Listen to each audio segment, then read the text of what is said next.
Carolina, vous avez la maladie des os de verre, et ce qui fait de vous, comme vous le dites, une petite femme fragile.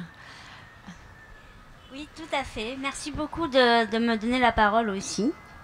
Donc, effectivement, je m'appelle Carolina, j'ai 37 ans et je viens de Toulouse. J'ai la maladie des os de verre, certes, et j'imagine qu'en me voyant comme ça, c'est-à-dire à moins d'un mètre de haut sans le fauteuil, on n'a pas envie de me ressembler. On se dit, qu'est-ce qu'elle est courageuse, mais si je suis comme ça, s'il vous plaît, tirez-moi une balle dans la tête. Voilà. Et moi, je voudrais vous dire, sans mépris aucun, que moi non plus, j'ai pas envie de vous ressembler, vraiment. Je n'aimerais pas avoir un corps différent du mien. J'ai vécu une centaine de fractures, je les ai pas comptées, mais de 0 à 15 ans environ. Et si je suis là aujourd'hui, c'est pour vous dire que cette dignité dont on parle pour légitimer un suicide assisté, je l'ai vécue, elle m'a été renouvelée à l'occasion d'hospitalisations durant lesquelles j'ai bénéficié de soins extraordinaires.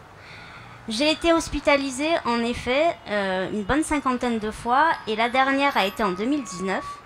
Et j'ai été dépendante pour ce qui fait le plus peur aux gens, à savoir pour manger et pour aller aux toilettes, que je ne pouvais pas faire seule et qu'en plus je devais le faire coucher sans bassin, pour ceux qui savent ce que c'est que le bassin.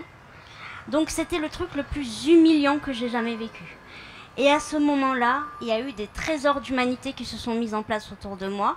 D'abord de la part des soignants qui m'ont maintenue dans la femme que j'étais, en me prodiguant des soins basiques du style me laver les cheveux, me rappeler qu'il fallait que je m'épile. Donc ça, c'est les amis, parce que les soignants n'ont absolument pas le temps de faire ça.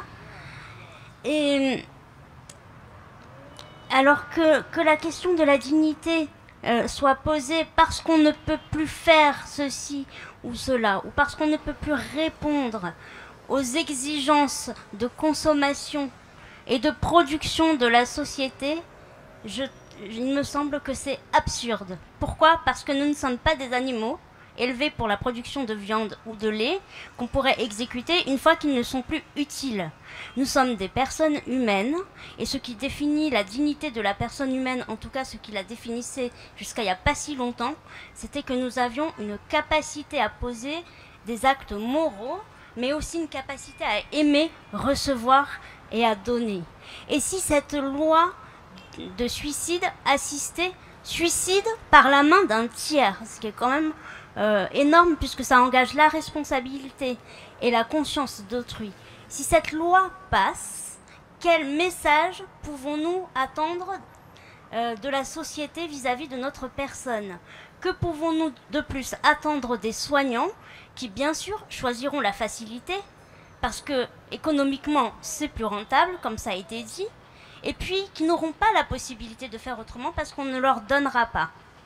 Alors, avec d'autres, moi je vous invite et vous demande, s'il vous plaît, aidez-nous à vivre, parce qu'en nous aidant à vivre, on vous aidera vous aussi à vivre, parce que je suis désolée, mais vous allez aussi vieillir, vous allez être fragile, et ce qui nous concerne aujourd'hui vous concernera demain. Mais n'ayez pas peur, parce que si nous arrivons à le surmonter, si nous arrivons à être heureux malgré notre fragilité et notre dépendance, vous y arriverez aussi si on s'occupe de vous. Merci.